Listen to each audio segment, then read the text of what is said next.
At nandito nga tayo ngayon sa Dairy Queen, ang paborito kong ice cream. Dahil sa tagal na nagtatrabaho sa abroad, natitikman ko na naman ang paborito kong ice cream. Walang iba kundi ang Dairy Queen. Ultimate chocolate, brownies yung pinili kong flavor.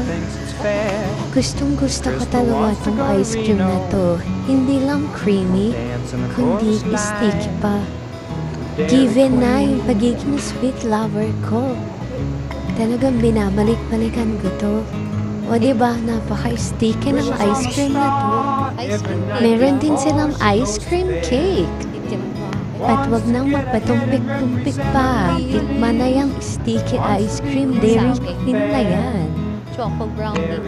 At parang bumalik na naman ako sa pagkabata. Palagi ko na-enjoy ang ice cream na ito. O diba, lahat kami. So what are you waiting for? Try na!